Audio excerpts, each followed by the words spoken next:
We're going to jump into agenda item number 3, the meeting minutes from September 17th, 2024. If everybody's had a chance to look at those, or I can give a couple minutes.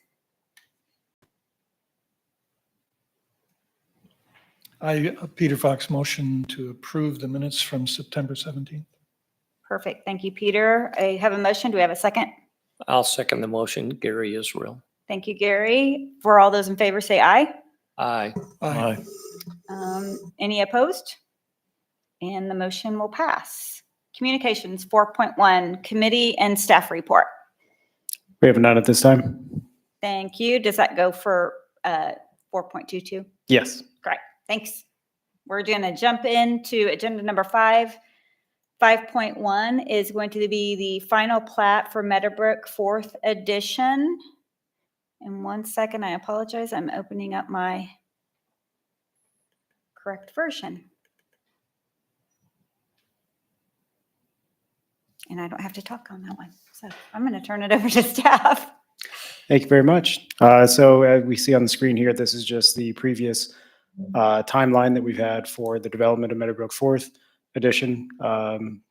The subject property is just to the east of the existing subdivision, and we'll have access from Harry Street as well. It's a single parcel of approximately 14.79 acres. That's currently a vacant lot. It will also be zoned as, or is currently zoned as the SF2, and water and sewer service will be served by City of Andover. Staff has reviewed the preliminary and final plats and provided comments to applicant, which have since been addressed. The applicant has provided the drainage plan, and utilities can be readily extended, those being Evergy and Andover Sewer and Water. Just as a reminder, the subdivision committee reviewed this plat and recommended approval at the October 8th, 2024 meeting. Excellent. Do we have any questions for staff regarding this one? None. If we don't have any questions or comments we need to make, we can move forward with giving a motion. Mr. Chairperson, Yes, Miss, it's okay. I always say Mr. Man, I'm so sorry. I apologize. I, Gary Israel, make a motion to approve the Meadowbrook 4th edition final plat and recommend that the governing body accept the dedications of land for public purposes. Thank you. We have a motion. Do we have a second? David Foley, second. Thank you. We have a motion and a second. All those in favor say aye. Aye. Any opposed? Motion passes. 5.2, the final PUD for Jaguar Estates Edition. And we'll, 1 second. We will give that one to staff. Thank you very much. So again, here is the timeline that we have here. Yeah. I'm sorry, I was just making sure. Didn't have anything else to add there. The main difference here from what we've seen at the preliminary are updates in the drainage plan and utility plan. And the applicant is here for additional questions as well.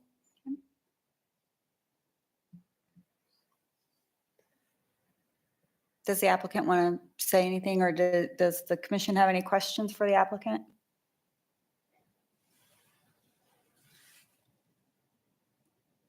I do not. Thank you. Well, just so everybody knows that more than half of this committee is on the subdivision committee, and so we've reviewed those extensively. So if it seems like we're not talking about anything, it's not that we don't want to bring anything up. It's just things that we've already hashed out with the applicant and with city staff.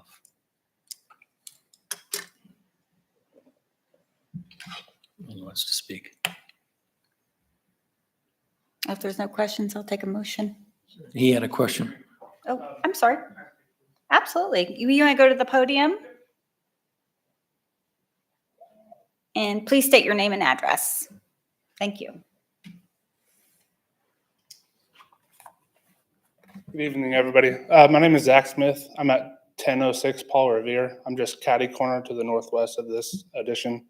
I spoke at the August meeting when the preliminary PUD was on the agenda, and I had some questions. I had one particular question that hasn't really been addressed. I had asked about the extent of the paving or improvements that would be required, which was discussed. But it doesn't really appear that there's a concrete plan in place as to what the scope of that will be. We're at the point where the final plat is being presented, but it's still undetermined whether the city's going to require the streets to be paved and which streets to be paved, including curb and gutter. And the reason why I asked that is all of my property drains through a culvert that goes underneath of Archer. And if the city requires curb and gutter, then my property would be impacted. And then secondly, on a related point that I didn't mention last meeting, there seems to be a lack of clarity as far as the access to the property. All of the staff summaries from when this has gone to subdivision committee to the preliminary, and last time it went to council, I've noted that there are 2 potential access points, but there's clearly 2 definitive access points from all the drawings that I've seen. And my concern with that would be general provision number 8 that says no development shall occur without paved access. And theoretically, if Archer is paved, there's primary access right there, and that provision would be met. But what assurance would be in place to ensure that Concord would be paved if the secondary access is included with the development? And lastly, prior to this going to council, I would like to request if there's any information on if this would be a petition project for the water line and paving, what the improvement district would look like. Thank you. Thank you. I think I can answer all of those questions pretty quickly. Yes, both Archer Street and Concord will be paved for the extents of this project. So north from the existing pavement, down near Founders Parkway, up through the intersection at Archer and Concord, east on Concord beyond the second access point to the project. There are no benefit districts because not only is the paving required, the water line is also required. So at this point, we're not contemplating any petitioned improvements beyond this site.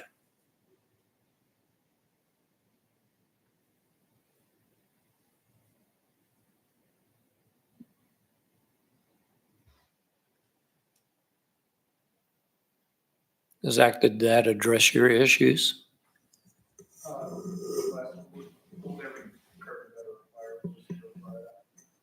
That's what's proposed at this point. It will go to the city council for their consideration of the petitions and the improvements.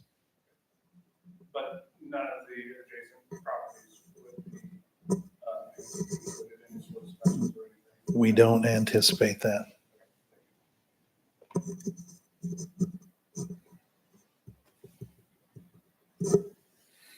Thank you, Les.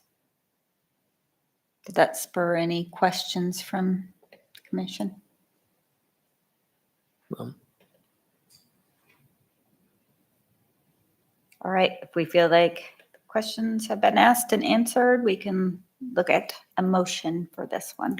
You've got Oh, I'm sorry. Go ahead, sir. Thank you for watching. Ashley Plackey, 329 South Canlis. I'm just to the east of there, kind of where the retention pond is. It looks a lot better. Looks like they've done their homework. Only question I have is on the bottom of that retention pond. Is that going to be a mixed, kind of concerned of mosquitoes, with their hard clay around in this area? to let that water kind of seep in instead of sitting there.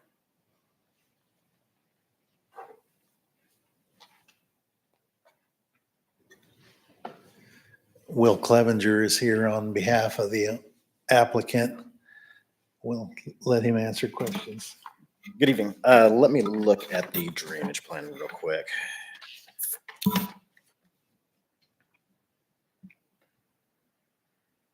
It will have a standing water surface of, and it'll be about 2.5 feet deep on average. No, I'm sorry, that's not correct. It's deeper than that. 7 feet deep. Static pool of 1313 with the bottom elevation of 1306.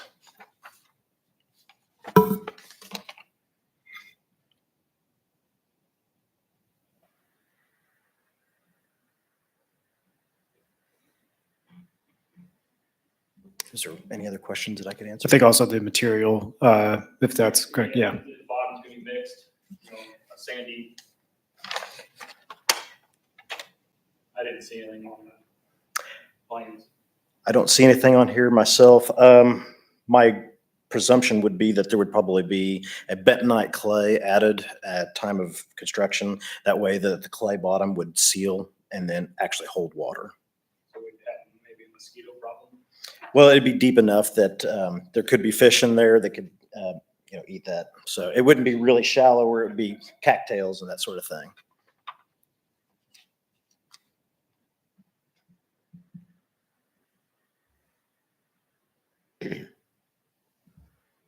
Ashley, are you having a problem with mosquitoes over there right now?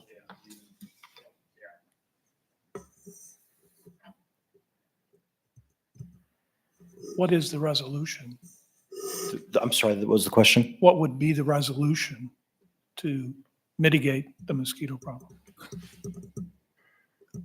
That would be something I'd need to get with our civil engineer who's designed the pond and Is it something we we normally could work do? with the I city would on be that. much more concerned if this were a dry detention. Holding 7 feet of water doesn't lend itself well to hatching mosquitoes. Okay. If it were dry and it just had the shallow puddles, I'd be much more concerned with that.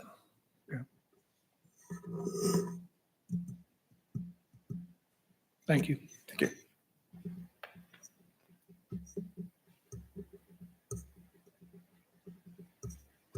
Does the city have a minimum requirement as far as what detention ponds, as far as the depth? I mean, for as little of a pond as this is, 7 feet deep, it really doesn't allow for water sedimentation. That's just gonna turn into a moth pit, in my opinion.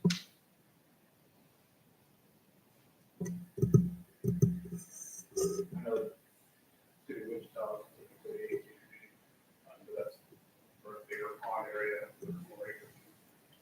This little tiny area. It's gonna be all mock over.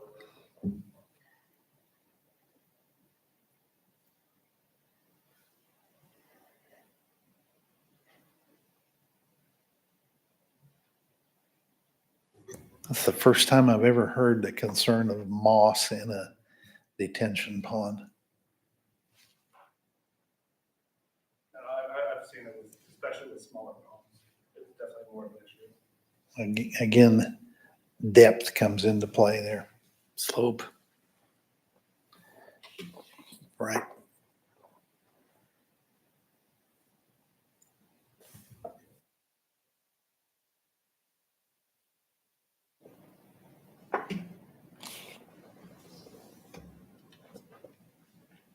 Are there any other questions?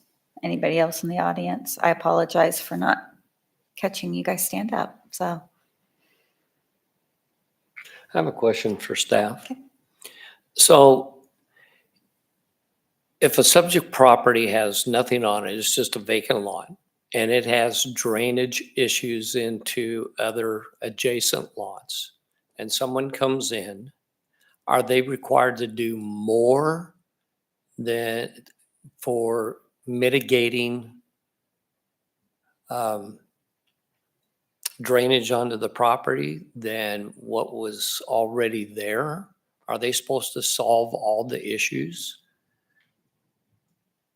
They can only solve the issues that are created by their property. They Okay. can't solve the ills of the world.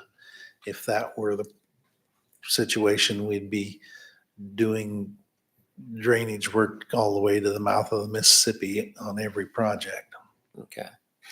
So if the applicant has addressed the draining issue with a retention pond and staff and engineering has approved all of that, there's nothing that the applicant can do to control the weather and how much rain there might be, or how hot it might be, or how little water or how much water might be in there, as long as it's not worse than it was as a vacant lot.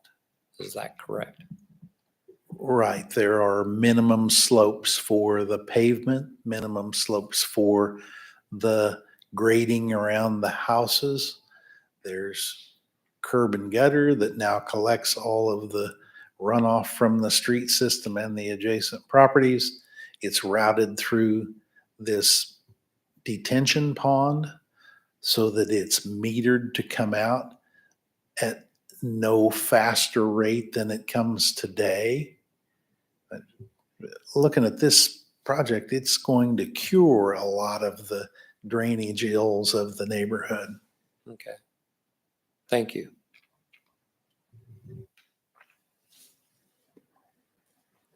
And if it didn't happen to do that and things went south or it wasn't any better or got worse or the mosquitoes were unbearable, what is the path of resolution after it's done? Promises weren't kept, so to speak. Right in Kansas, water is the common enemy. So issues between neighbors are a civil suit between neighbors.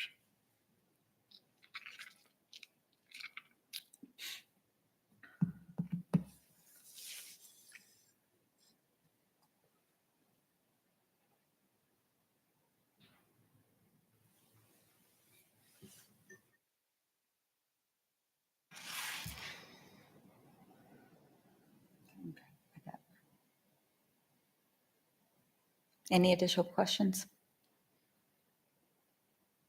No. All right. Ms. Chairperson, got it right that time. I, Gary Israel, make a motion that we approve the Jaguar Estates Edition final PUD plan and recommend that the governing body accept the dedications. We have a motion. Do we have a second? I, Peter Fox, will second. We have a motion and a second. All those in favor say aye. Aye. Any opposed? Motion carries. We're going to jump into 5.3. I now call agenda item 5.3, which is a public hearing on case number Z PUD 24-005. We would like to welcome everyone interested in this hearing and lay out a few ground rules. It is important that you present any facts or views you have as evidence so that an informed recommendation can be made by the Planning Commission to the governing body for their final decision. By state statute, the governing body does not have to hold another public hearing on the matter, although they may listen to whomever they wish. You will be asked if there's any new information which is not heard at this hearing. It is to everyone's advantage if you present all necessary information at this hearing. After the city's zoning administrator provides the commission with the background information, I will call upon the applicant. Public comments will be heard following the applicant. Once they've all been heard, the applicant will have an opportunity for final comments. The Planning Commission will close the public hearing for comments, and then we'll consider 14 factors on which to base their recommendation. During this time, the commission may direct questions to the applicant, the public, and/or city staff. You should be aware that the Planning Commission can recommend that the site be platted or replatted if necessary, and the site plan may be required for approval. You should be aware that any uses permitted outright in the district by regulations can receive a zoning permit. Furthermore, if the applicant chooses to describe various features of the development plans, the city can only enforce those provisions which are covered in zoning and other city codes. Anyone wishing to speak must be recognized by the chairperson and give their name and address. Please use the podium, speak clearly so your comments can be recorded for inclusion in our minutes. Before we proceed with the hearing, I'll ask the commissioner members if any of them intend to disqualify themselves from participating in this case because they or a relative of own property in the area of notification or have conflicts of interest. No. None. None. Official notice for this hearing was published on the City of Andover municipal website on September 21st, 2024, and notices were mailed to the applicant and 11 real property owners in the area of notification on September 20th, 2024. The record shows at least 20 days have lapsed between the publication and the mailing dates and the hearing date. Unless there's evidence to the contrary from anyone present, I will declare that proper notification was given. Although we do not encourage such communications, I will ask the commission if any of them have received any ex parte verbal or written communications prior to this hearing which they'd like to share. I have not. None. I now call upon the city's zoning administrator, David, to provide us with a report on this case. Thank you, Ms. Chairperson. This PUD would be amending the existing Ag 40 zoning district to the MF2 attached single-family residential district with some exceptions to allow for SF3 zero lot line throughout the PUD. The applicant has created 3 planning areas within the PUD to break up the development and execute a more sort of modern approach of mixed housing options.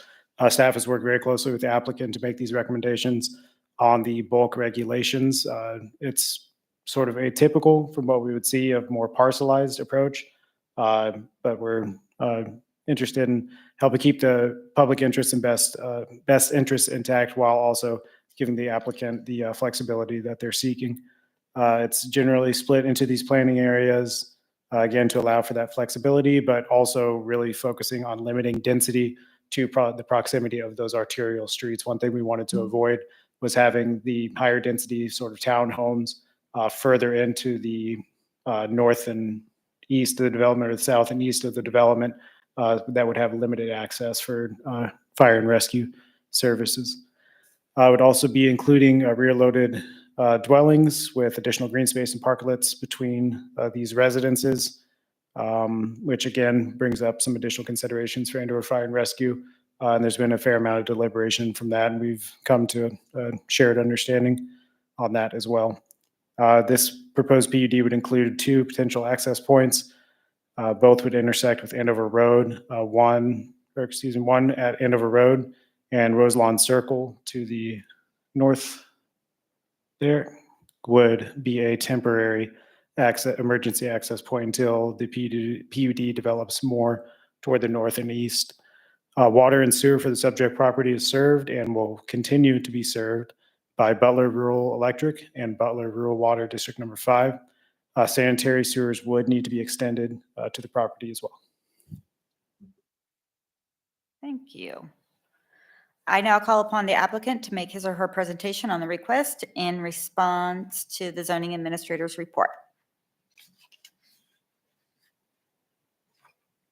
I know you know the drill, but please state your name and your address for us.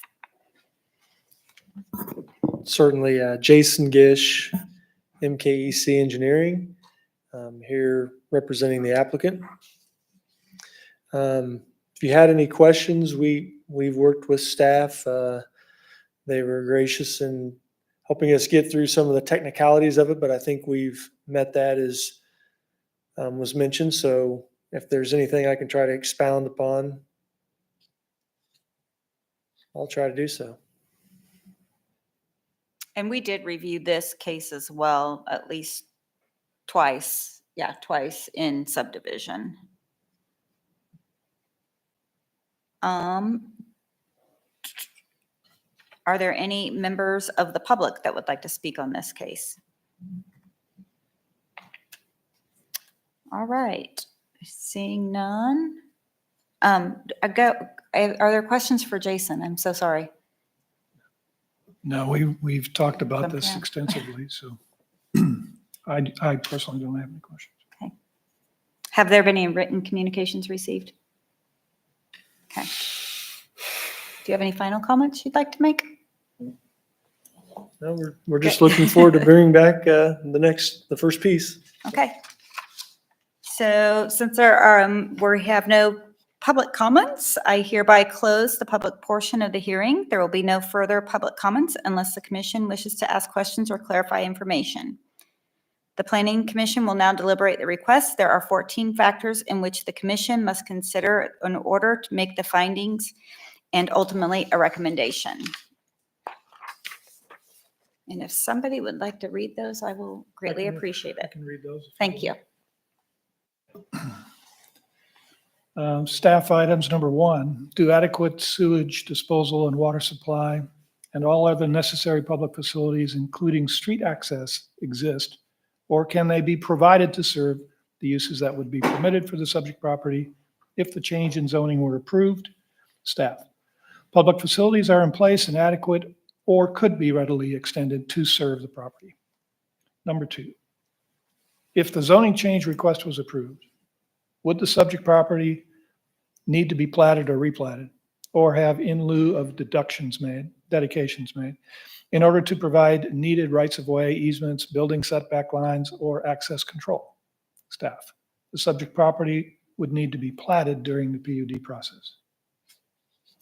Number 3, if the zoning change request was approved, would the subject property need a screening plan for existing or potential uses? Staff, because the surrounding properties are either used for agriculture, not annexed into Andover, or zoned SF2, a screening plan would not be required. However, because the surrounding properties are in Andover's extraterritorial jurisdiction and will later be annexed into the city, any further development at the site plan committee would take this into consideration and ensure adequate screening is in place should those potential uses require a landscape buffer or a screening plan. Number 4, what fact-based information in support or in opposition to the requested zoning change has staff received? Staff, none at this time. Number 5, if there has been an error in the application of these zoning regulations to the subject property, would the requested zoning change correct the error? Staff, no error is known to exist. Number 6, how suitable or unsuitable is the subject property for the current zoning? The property is suitable for its current zoning. Number 7, is the length of time that the subject property has been vacant or underdeveloped under its current zoning a factor in the zoning change request? No. Number 8, how reasonably well suited will the requested zoning change of the subject property be with the current zoning of nearby properties? As long as the developer limits density to areas close to arterial streets and meets the specifications of dwelling units per acre, the requested zoning change would be well suited with the current zoning and nearby properties. Number 9. Peter, can you give him a pause between, because we need to be concurring to these. Oh, I sorry. apologize. Started with number 6, please, if we can just go back really quick and get concurrence or non-concurrence. Yeah, I just blew right past that. didn't I? Okay, thank you. Okay. How suitable or unsuitable is the subject property for its current zoning? Staff, the property is suitable for its current zoning. Concur. Concur. Number 7, is the length of time the subject property has been vacant or underdeveloped under its current zoning a factor in the zoning change request? Staff, no. Concur. Concur. Number 8, how reasonably well suited will the requested zoning change of the subject property be with the current zoning of nearby properties? Staff, as long as the developer limits density to areas close to arterial streets and meets the specifications of dwelling units per acre, the requested zoning change would be well suited with the current zoning and nearby properties. Concur. Concur. Caught up there. Number 9, has the zoning change been requested because conditions in the area of the subject property have changed or are changing? If so, what is the nature and significance of these conditions? Staff, housing demand has continued to increase and developers are interested in continuing higher density development in North Andover. While this change helps address many of Andover's needs, the distance from emergency services and other amenities requires some moderation in the density of development. Concur. Concur. Number 10, what are the current land uses, character, and condition of the subject property and the surrounding neighborhood?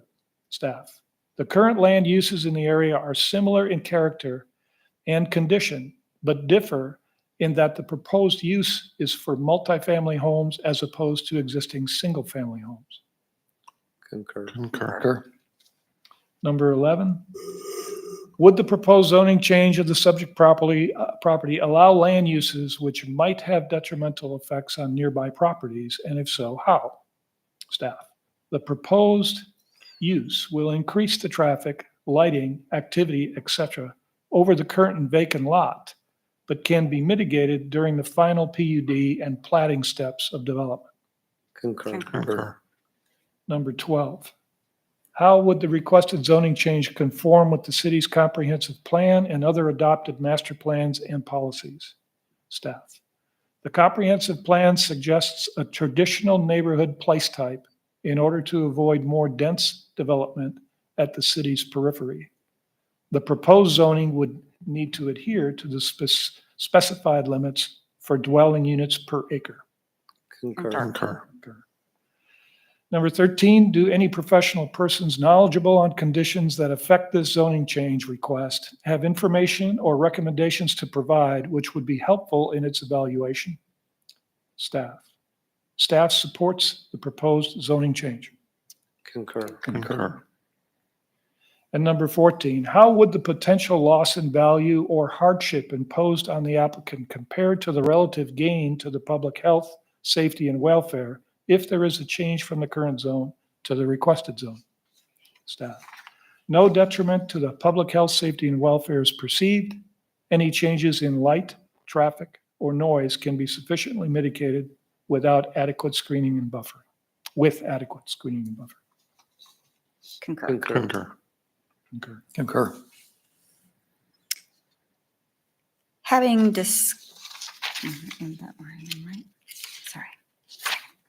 Having discussed and reached conclusions on our findings of fact, I would remind the commission that a proper motion should reflect the factors on which it is based, and if approval is recommended, then consideration should be given to any conditions that might be attached.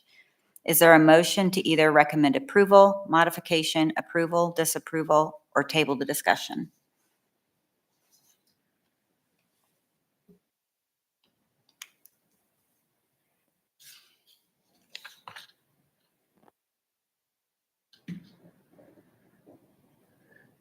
Ms. Chairperson, having considered the evidence at the hearing and the factors to evaluate the application, I, Gary Israel, move that we recommend to the governing body that case number Z-PUD 24-0005 be approved based on the findings of the Planning Commission on findings 6, 8, 11, and 13, as recorded in the summary of this hearing.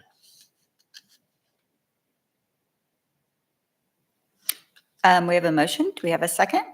Dan Colson, second. Thank you. We have a motion and a second. All those in favor say aye. Aye. Aye. Any opposed? Motion carries. This case will be forwarded to the governing body with the Planning Commission's recommendation and written summary of the hearing for consideration at the regular meeting of November 12th, 2024. The recording of this hearing will be retained for at least 60 days after final determination is completed on this case. Protest petitions against this case, but not directed at the commission's recommendations as such, may be received by the city clerk for 14 days after tonight, October 29th at 4:30. If there are signed protest petitions with accurate legal descriptions from the owners of record of 20% or more of the total real property owners within the official area of notification, both inside and outside of the city, and not counting public streets, rights-of-ways, or specific statutory excluded property, then such shall not be passed except for a 3/4 votes of all members of the city council. Thank you. Thank you all. We will jump now into 5.4, which is the zoning amendment for 420 West Mike Street. I now call, I'm going to start over. I now call agenda item 5.4, which is a public hearing on case number Z-A24-007. We would like to welcome everyone interested in this hearing and lay out a few ground rules. It is important that you present your facts or views you have as evidence so that an informed recommendation can be made by the Planning Commission into the governing body for their final decision. By state statute, the governing body does not have to hold another public meeting on this matter, although they may listen to whomever they wish. You will be asked if there's any new information which is not heard at this hearing. It is to everyone's advantage that you present all the necessary information at this hearing. After the city's zoning administrator provides the commission with background information, I will call upon the applicant. Public comments will be heard following the applicant. Once they've all been heard, the applicant will have an opportunity for final comments.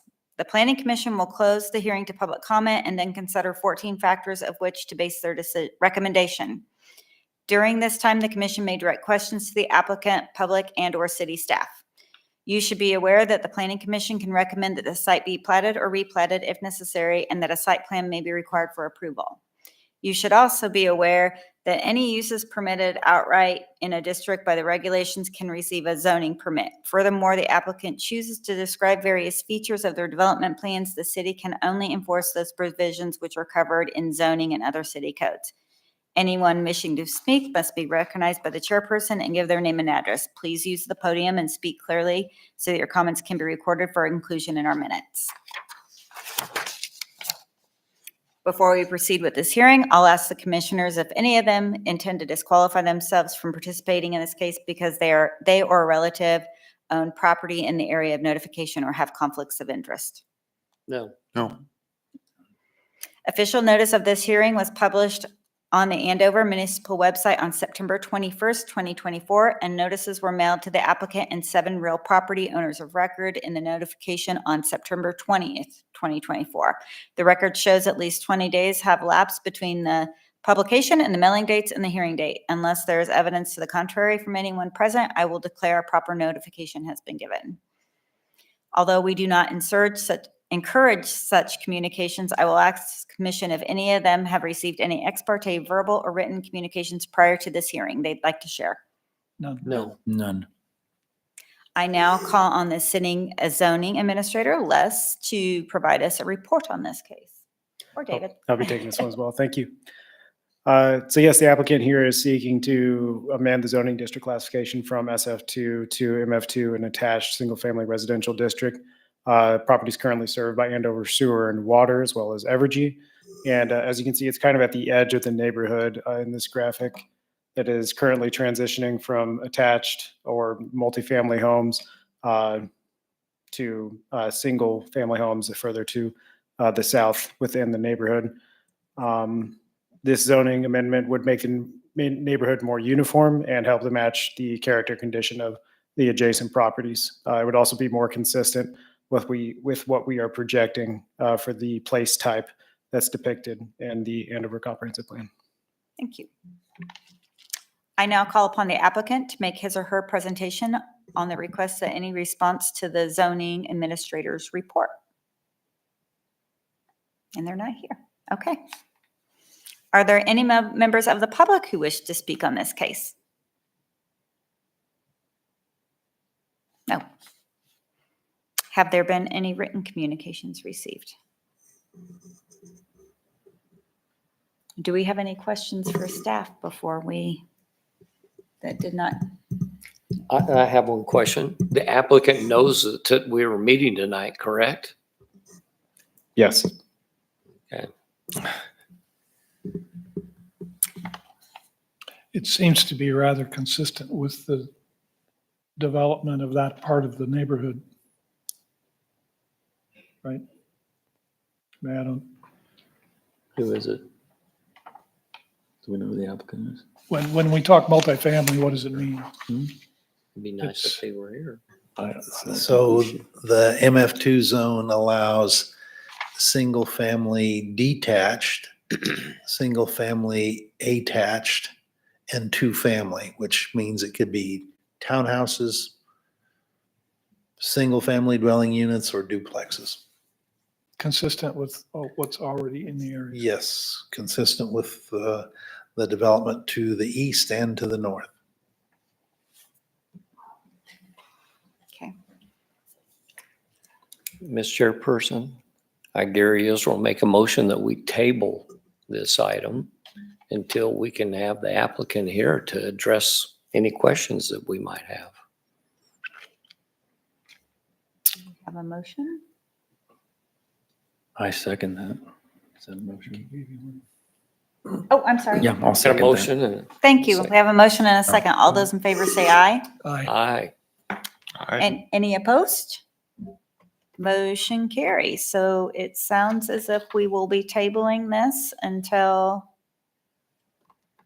November.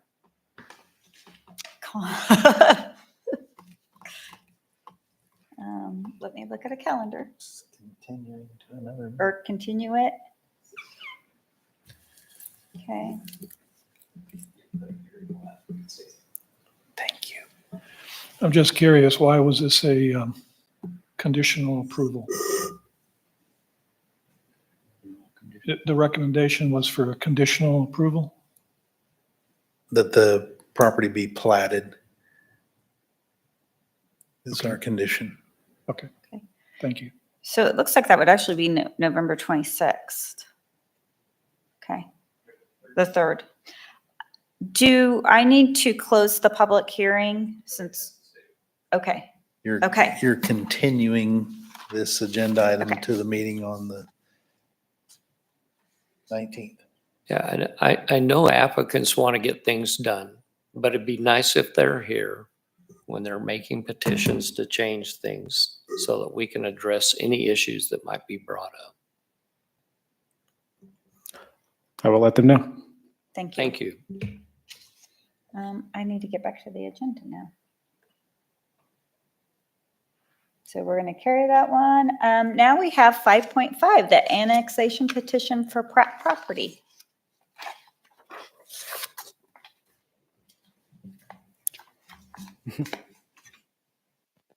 So this would be approximately 80 acre parcel land within our extraterritorial jurisdiction. It's located just north of here, approximately at 1616 East Central Avenue. It's currently Ag 40 within the Butler County zoning designation. The applicant has submitted an annexation petition to annex into the city, and it would be zoned and platted after the applicant sells the property to a residential developer.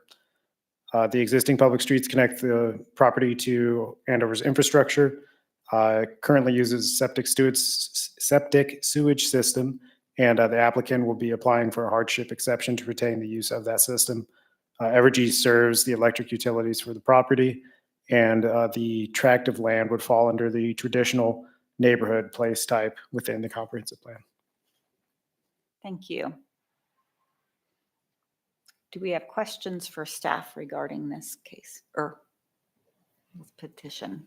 So the hardship case for sewage, that's just temporary, right? I assume. Yes, there is an existing dwelling along with the horse stables that are on the property today. The current owner intends to maintain that horse stable for a period of time as the residential developer begins to develop, then they will transition that existing horse farm into more single-family residential development. Thank you. Any additional questions? Seeing none, we can make a motion.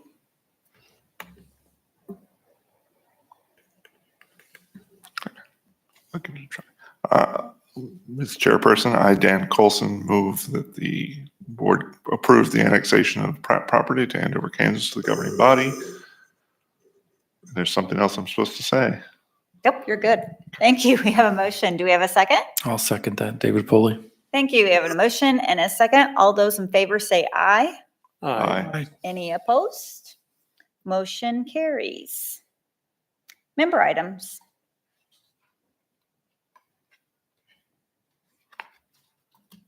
All right, Nothing this evening. nothing this evening. Well, well, hold on. No, go ahead. Sorry, Peter.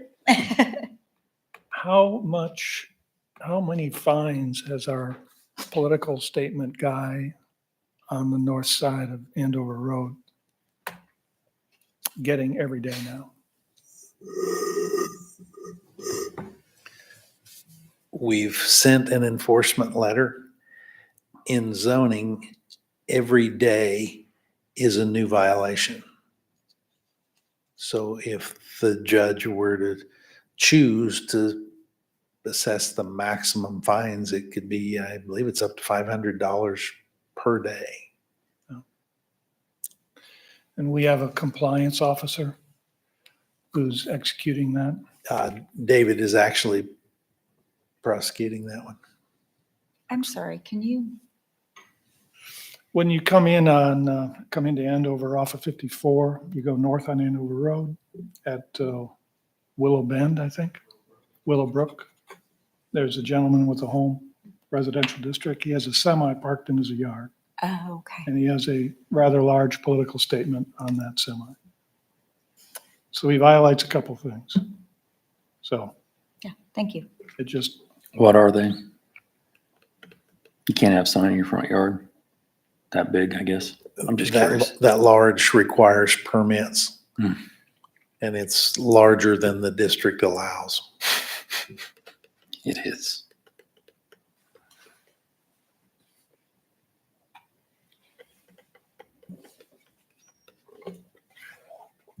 Any other member items? do we have a zoning requirement or ordinance for exhaust brake noise from trucks going? Jake through- breaking. Jake breaking. Jake brake. I believe we do have a Jake brake ordinance. I see the sign is when you come across on impossible. 159. Impossible to enforce.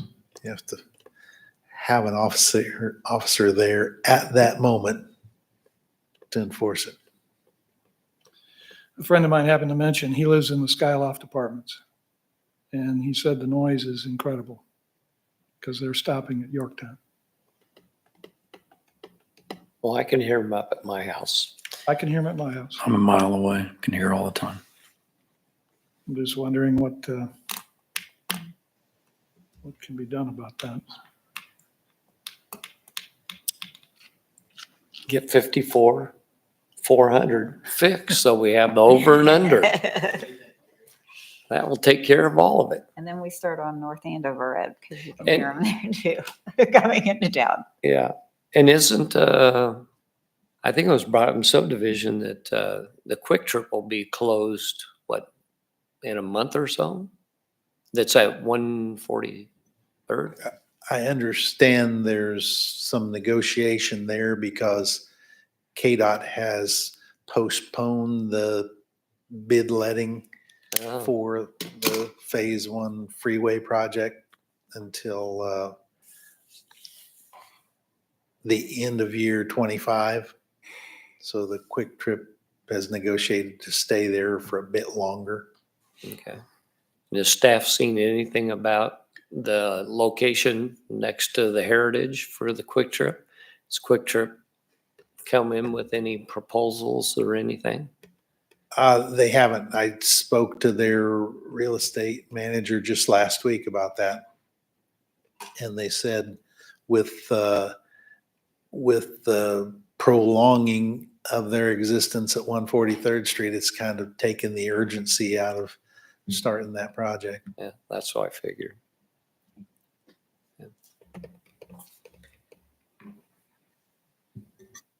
All right, if we have no additional questions, I will take a motion to adjourn the meeting. I, Gary Israel, make a motion to adjourn the Planning and Board of Zoning Appeals meeting. I'll second. Thank you. Motion and a second. All those in favor say aye. Aye. Aye. Any opposed? We will close this out. Thank you. Madam Chair.